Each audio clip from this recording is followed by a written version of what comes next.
బాబాయ్ ఈసారి ఎవరు గెలిచినా ఇంకొకరికి మాత్రం దబిడి దిబిడి తప్పదట.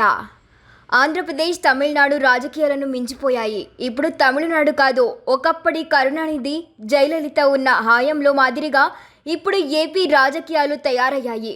అధికారంలో ఎవరు వచ్చినా విపక్ష నేతలను కట్టడి చేయడానికి అనుక్షణం ప్రయత్నిస్తుంటారు. జైలుకు పంపడానికి కూడా వెనకాడరు. ఉన్న కేసులు తిరగదొడటం, కొత్త కేసులు పెట్టడం వంటి వాటిలో ఏమాత్రం వెనక్కు తగ్గని విధంగా ఉంటారు. గతంలో ఏపీ రాజకీయాల్లో ఈ పరిస్థితులు లేవు. 2014 రాజ్య విభజన నాటి నుండి ఇటువంటి రాజకీయ కక్షలు మరింత ముదిరిపోయాయనే చెప్పాలి. ఇందులో వాళ్ళు తక్కువ వీళ్ళు ఎక్కువ అని కాదు, ఇద్దరుకు ఇద్దరే. 2014లో తెలుగుదేశం పార్టీ అధికారంలోకి వచ్చిన తర్వాత ప్రతిపక్ష నేత జగన్ను పురుగును చూసినట్లు చూడడం నాడు టీడీపీ నేతలు అలవాటుగా మార్చుకున్నారు. జగన్ పార్టీ నేతలను వెంటాడారు, వెంటపడ్డారు, అక్రమ కేసులను బునాయించారు.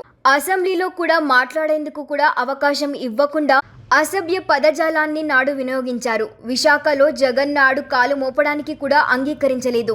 విశాఖ విమానాశ్రయంలోనే నిలిపేశారు. వైసీపీ ఎమ్మెల్యే ఆర్కే రోజాను శాసనసభ నుండి సస్పెండ్ చేశారు. రోజా, పెద్దిరెడ్డి, రామచంద్రారెడ్డి, అనిల్ కుమార్ యాదవ్ వంటి వారిపై కేసులు బునాయించారు. కొందరు నేతలపై అక్రమ కేసులు పెట్టారు. అలా మొదలైన ఘర్షణలు 2019లో వైసీపీ అధికారంలోకి రాగానే ఆ పార్టీ ప్రారంభించింది.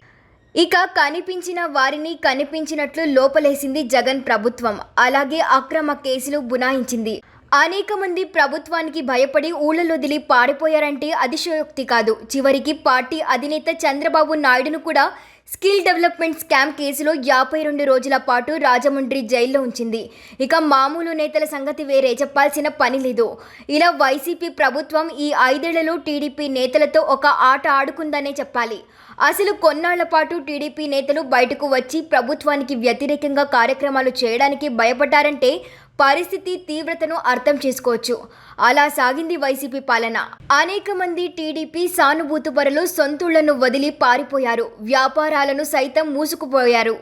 ఇప్పుడు ఏపీ ఎన్నికలు ముగిశాయి. ఎవరు గెలుస్తారన్నది చెప్పలేం. అంచనాలు అందటం లేదు. ఇటు అధికార పార్టీ వచ్చినా అదే వరవడి కొనసాగిస్తుందనడంలో ఎలాంటి అతిశయోక్తి లేదు. అదే టీడీపీ అధికారంలోకి వస్తే ఖచ్చితంగా బదులు తీర్చుకుంటుంది. ఈ విషయాన్ని ఆ పార్టీ అధినేతలు నారా చంద్రబాబు నాయుడు, నారా లోకేష్లు బహిరంగానే చెప్పారు. వడ్డీతో సహా చెల్లిస్తామని చెప్పడం చూస్తుంటే ఏపీలో రాజకీయ కక్షలు ఏ విధంగా జరుగుతాయన్నది టెన్షన్ సామాన్యులను మాత్రం భయపెట్టేలా ఉంది. ఏ పార్టీ అధికారంలోకి వచ్చినా మరొక పార్టీ నేతలు ఖచ్చితంగా కటకటాలు పాలు కావాల్సిందే. లెక్క తప్పదన్నయ్యా అంటూ ఒకరి మీద ఒకరు సవాళ్లు విసురుకోవడం చూస్తుంటే ఏపీ రాజకీయాల్లో రేగిన కక్షలు, కార్పణ్యాలు ఇప్పట్లో చల్లారేలా కనిపించడం లేదు. మధ్యలో బలయ్యేది మాత్రం సామాన్యులే.